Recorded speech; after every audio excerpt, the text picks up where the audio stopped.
Google has just unveiled Gemini Robotics 2, and this may be one of the clearest signs yet that artificial intelligence is beginning to leave our screens and enter the physical world. This is no longer just about a robotic arm repeating one carefully programmed movement. Google says Gemini Robotics 2 can reason through its actions, control the entire body of a humanoid robot, adapt to unfamiliar situations, and even coordinate multiple robots to complete the same task. In the videos you're about to see, pay close attention to see how these robots walk, balance, interact with objects, recover when something changes, and work together. Some of these interactions may look simple, but they require the robot to understand its surroundings, decide what should happen next, and then translate that decision onto precise physical movement. Together, these demonstrations reveal what Google is really trying to build: robots that can receive an instruction, understand the goal, plan the necessary movement, and carry out complex tasks in the real world. So before we break down how this technology works and why it matters, take a look at what Gemini Robotics 2 can already do.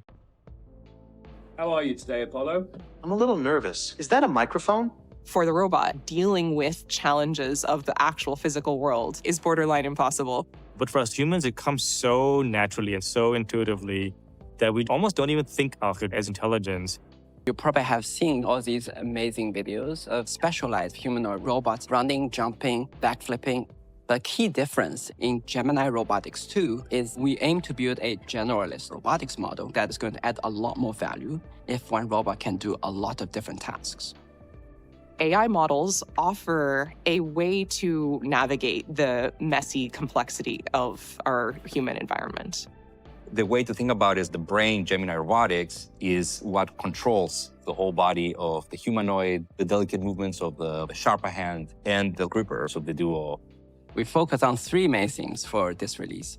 The first one is whole body control. We are very used to move our body in a very coordinated manner, but it's not true for robots. Even though this feels a very simple task for us, but for robots, I need to make many decisions across the entire body to achieve this. The second thing is about dexterous hands and particular manipulations of objects, way beyond just pick and place. As a field, we're humbled by things like screwing a light bulb, where you're interacting with smaller objects, and those are really hard problems that we are trying to solve. When we first came up with the trash bag task in particular, several people did think it was impossible. You don't think about how to drive 22 separate joints when you operate your hand, but that's what we're asking these AI models to do. And third thing is in Gemini Robotics 2, we add a feature that enables multiple robots to collaborate to accomplish the same task simultaneously. Hey, Duo. Kit all tools in the bin, close the kit, and put the kit back into the bin. On it. Each of these two robots is running that same stack. And so rather than having one neural network that controls both robots, each have their own copy, and they're each doing their own individual thinking, and they're actually orchestrating through reasoning. Awesome precision, Duo. Keep going. We're really after intelligence and generality. Being able to react to the scene changing, that is where the intelligence comes in.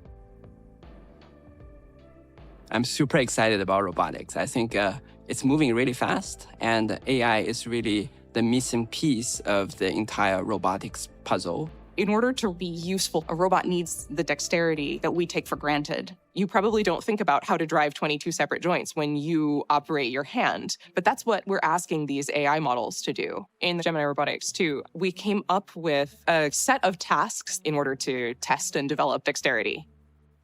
So we're asking the robot to pack lunch by putting the grapes into the Ziploc bag. So this requires a lot of precision, but also a lot of coordination. Now the really hard part is getting the Ziploc closed. Very nice job, Apollo. Hey, Apollo, can you unscrew the bulb? The bulb is actually in a sphere, right? So those contacts need to be very precise. For it to be engaged with the fingertips, there's actually a lot of motions and a lot of dexterity that's involved when you do that. You have to twist, push, pull. You have to understand all these motions. That's actually very complicated. Thank you, Apollo. We're advancing what we can do even with parallel grippers.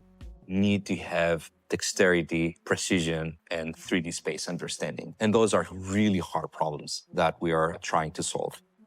We can move the kit around, we can move the tools around. The robot is going to be able to understand how to reorient the objects in space and then precisely put them in.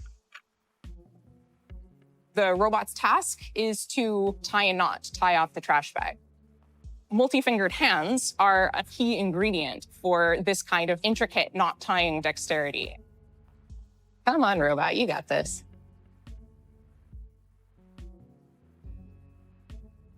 Good job, Apollo. We are pushing our understanding of how robots may interact with complex objects in the real world, like trash bags or like hazardous waste. It would be great if we could send a robot to do that rather than have humans put themselves at risk. In real world, there's a lot of tasks it's very hard for one person to do. It's similar in the robot world. Spectacular work, Duo. You're a machine. In Gemini Robotics 2, we add a feature that enables multiple robots to collaborate to accomplish the same task simultaneously. Hey, Apollo, can you help me tidy up my garage? And when you're done, I want to put all the tools back in their kit. Let's grab the scrubbing mitt and the white transparent spray bottle together and take them to the rightmost transparent bin on the top shelf.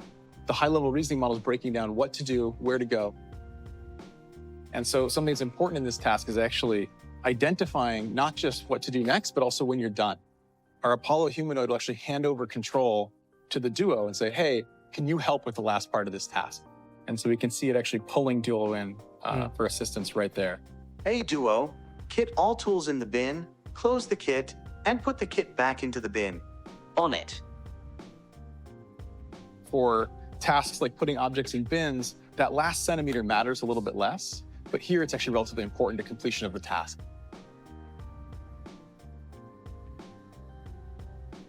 It's one of the things that we tried to demonstrate in this release is that not only can we control kind of broad strokes actions across a very high degree of freedom humanoid, we can still maintain that precision of motion on tasks that involve grippers and bi-arm robots. Awesome precision, Duo. Keep going. Each of these two robots is running that same stack. And so rather than having one neural network that controls both robots, they each have their own copy and they're each doing their own individual thinking, and they're actually orchestrating through reasoning. All tasks are fully complete. Mission accomplished. That was a fantastic job, Apollo. You should be really proud. You're very welcome, but please don't forget Duo. Duo did a fantastic job with all the precise kitting and organization. Each robot is actually talking to us, talking to each other, and kind of deciding when it's the right moment for them to help. If they can communicate with other robots and collaborate with other robots, so that is going to greatly expand the amount of tasks it can do. We hope that the robot can enter the real world and help all of us in our daily life. Human body has a lot of muscles and joints. The whole world is designed for humans. We are very used to actually move our body in a very coordinated manner, but it's not true for robots. Hey, Apollo, the kids are going to do some sport today. Could you help them to pack? I see on the calendar that Jesse has a pickleball match at 2 p.m. and Jeremy has a baseball game at 4 p.m. Let's get started. The Gemini Robotics embodied reasoning model can understand the world, understand what it sees, understand the natural language instructions.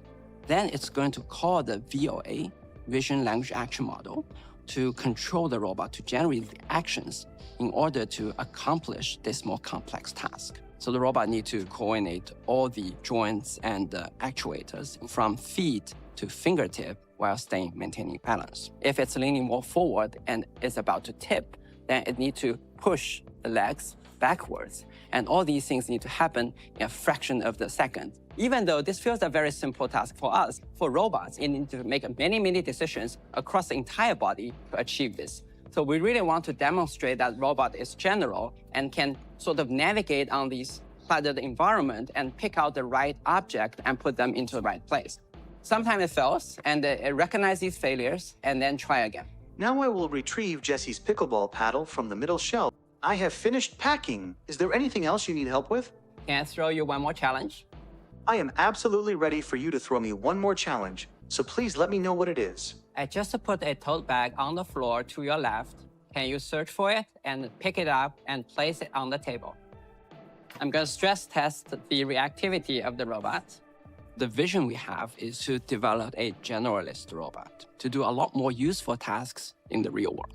Whole body control is a necessity to achieve that goal. I'm super excited about robotics. I think it's moving really fast, and AI is really the missing piece of the entire robotics puzzle.